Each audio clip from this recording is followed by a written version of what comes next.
stick this in here. Go for it.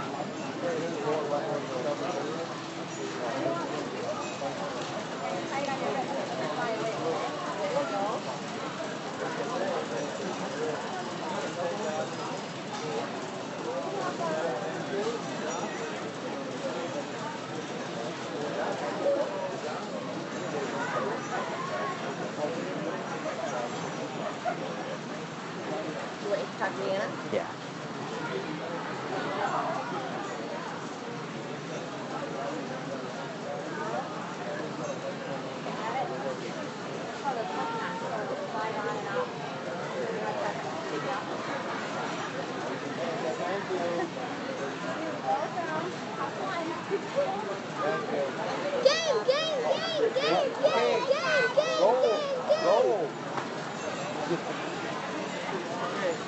It costs money. It costs money.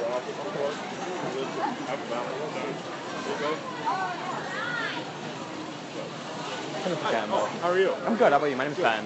Cory. Nice to meet you. Yeah. Where do you guys live? I live over in Rosemont, kind of Harmony Village. Okay, excellent. Yeah, definitely. 100% it there. Your name? Sam. Yeah, nice to meet you. So, Yeah, you in definitely. Rosemont too? No, I live in Minneapolis. Minneapolis. Okay. So, all right. What questions you got? I was just kind of wondering, where do you stand on kind of the climate change? What's your plan to kind of deal with that as it Deal with that with the exacerbates and climate? gets worse and worse? I'm a little skeptical of the science. Okay. Just because it's very complex. I'm not saying that it might not be warming. I think it seems like it is. I'm unsure how involved the human is in doing that. Over the last 2 years, we've had major changes in how dietary products with like salt, dairy, coffee, wine, that stuff's all a lot simpler. And there was scientific consensus, and they were wrong. And so when you hear scientific consensus, I really question that. Okay. Because almost 40% of all scientific studies are later refuted. And something as complex as the climate, there really can't be a consensus on it. I'm not completely a denier of it, but I am leery of some of the solutions to do that. One of the solutions would be like nuclear power. Okay. If you want to eliminate for an energy power, I'm like an all of the above approach. Nuclear would be part of that. Natural gas, although natural gas does technically, because now you're starting, it's not it's the methane. That actually can cause more heat than the coal and some of the other stuff. And I do need to learn more about that, so I am not an expert on anything at all. And there's been a couple things I've been trying to get to, but there's too much stuff going on. I can't get to that. But I'm not an absolute denier, but I am skeptical of that. So even with that, is like transitioning away or transitioning towards more renewable sources. What else can we do in terms of like governmental policy, in terms of how we actually legislate with like rural communities? Like Rosemont has a pretty big farming population. They're going to be pretty heavily impacted if the planet warms, right? Partly it's and everybody assumes just because it warms doesn't mean it's negative. There will be, as with any change, there will be some positive and some negative. If all of a sudden this area becomes like Missouri, I don't know if that's actually negative for us. Fair. That's all that. There will be some change. I think you see it with the moose and some of that in the Northeast. They move a little farther north. But is climate change a part of it? Is it because there's more wolves there? There's all kinds of things. They think one reason they think we're more human and all that now is because we plant more corn. The sweat of the corn. They're talking, but it's part of that's because we're putting it in our gas tank. That's why we're using more corn. So some of the government mandates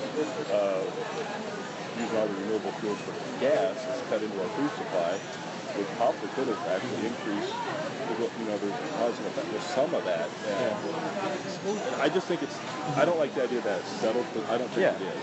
And I'm skeptical of that. And if you really follow the money on some of that stuff, the grants, it's all going to the settled science.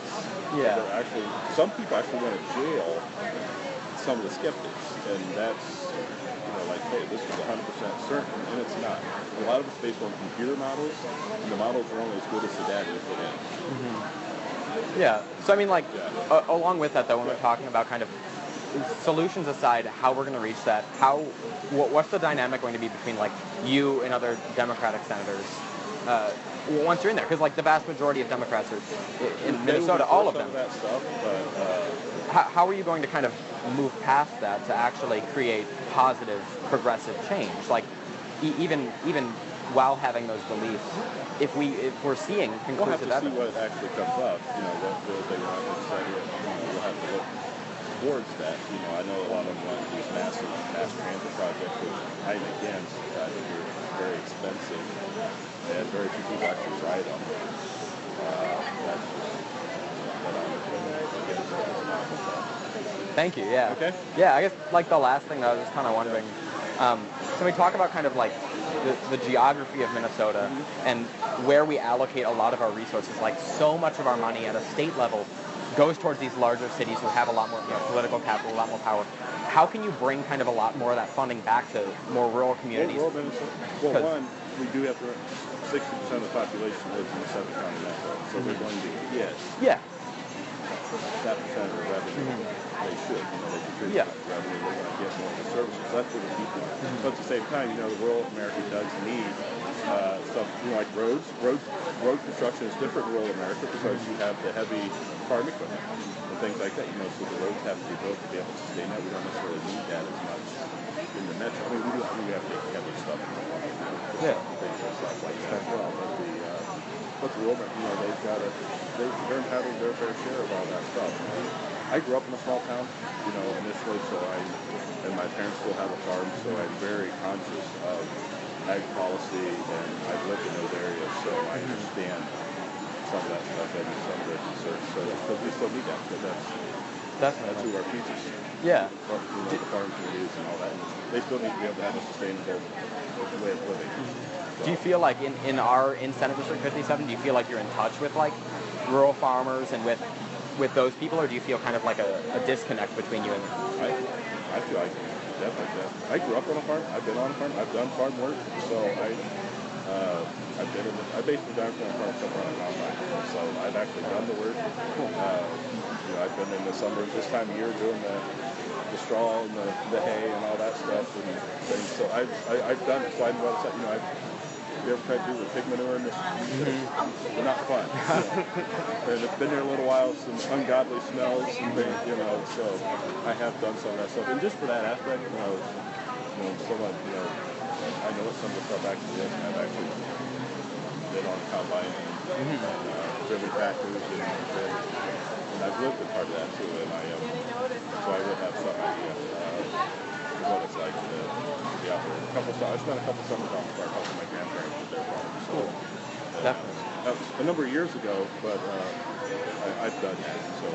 So any farmer wants to come and shoot me, we would have I'd have a ballpark idea. I think for folks at SD57, you'd be well positioned to talk about it. Yeah.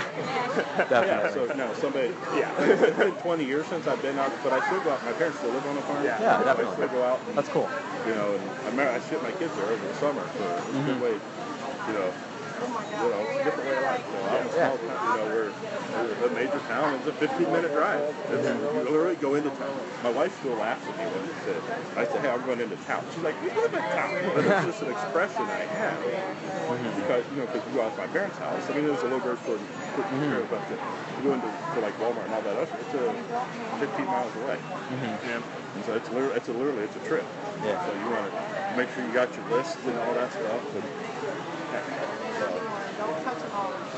Just pulling crash type Pokemon love soybean fields. I wouldn't know anything about the Pokemon. Well, awesome. Thank you very much. Great, thank you. Yeah, have a good rest of your day. Yeah, thanks.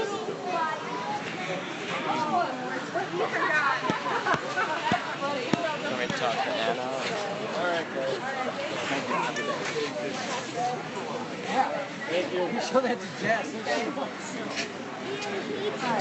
It's green apple, Mom. It's green apple. I had a couple questions for Allie, but I just found out actually that she's just had a baby. She did. And so it's kind of hard. I understand for her to be here. So I'm also in District 57. Yeah, she was here earlier today. Oh, really? Yeah, for a little bit. I didn't even know. I feel really bad. I could have asked all these questions. But I was just curious about something. I read somewhere that let's see, what did it say? It said that for every that Republicans proposed in like tax cuts for, oh, what was the wording on this? Upper level income earners. They proposed like $1 in education for like an increase in education. And you know, I'm a young guy thinking maybe going to college here, doing whatever. I just want to know kind of like what's the rationale behind that, like why? Yeah, I remember them saying that a lot during session, and I thought it was interesting because it doesn't give the full picture. For one thing, this session was not a budget year, so we don't normally spend on education. So even spending on education this year, which we did do, is not normal. Normally we do that all in the budget year, and we spent $525 million more on education, on the K-12 education budget last year in our budget year than we were projected to spend. And it was $1.4 billion from the previous biennium. So we increased education spending substantially during the budget year.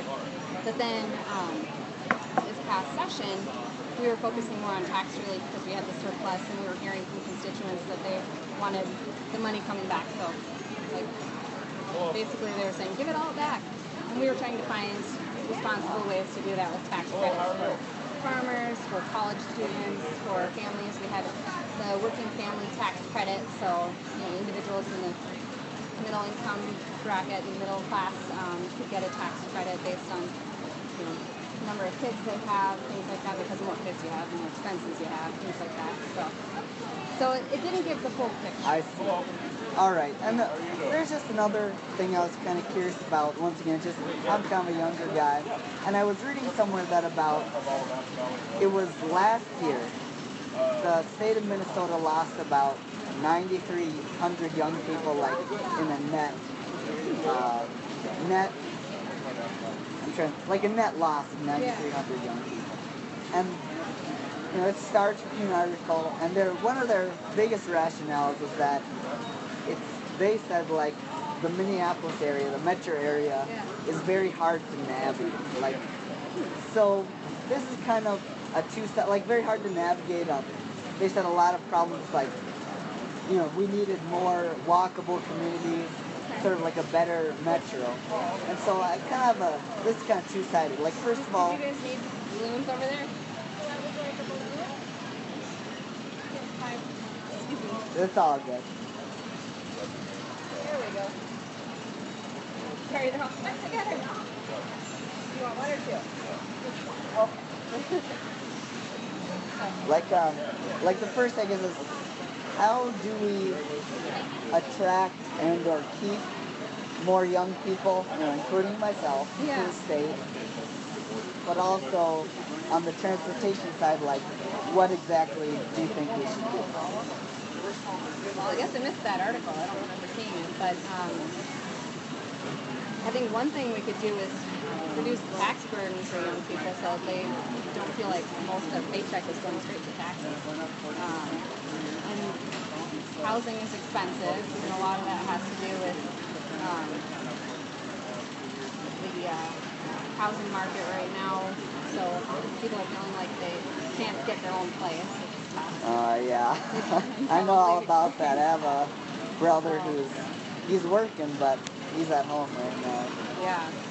So there's that. Transportation.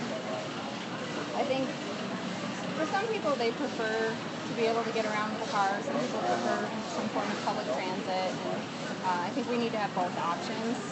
But I would say that buses are probably going to be the most effective option for public transit. You can change the route if necessary. They're a lot less expensive than light rail, and allow for flexibility if you need to.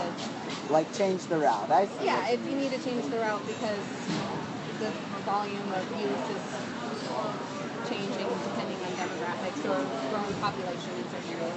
Like, for example, in Rosemount we have so many new areas that are developing, and they want to add more bus routes to that area, which makes sense. Yeah. Actually, this reminded me of something else. I've been, sort of playing like I don't know what you'd call it, but anyways, so I was talking, or was Kirk Dowks was giving a speech somewhere, and he was talking about like the Southwest Metro, and I, personally, not a huge fan, but he said that the reason, he told me, right, or the group that I was in, the reason the budget failed was because of, he said that Democrats at the last minute put in a bill that, like, funding for Southwest Metro. And, like, so then I went over, talked to our Senator, Greg Clausen. I think he's kind of big in it, right? Yeah. And he told me that the bill, or the amendment to the budget, it wasn't a bill. Right. Kind of at the last second, wasn't saying that we paid for it, but instead that Hennepin County could pay for it.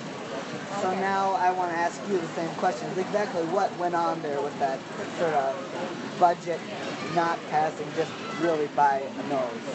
Was it Southwest Metro, and like what exactly was the deal? Well, the amendment that was added in the Senate was for Southwest Light Rail. It was, but I think you're right that it was more of language allowing for funding. It wasn't the funding itself, which basically the problem we ran into was the House had already adjourned, and House and the Senate have to pass identical language to be able to get to the governor.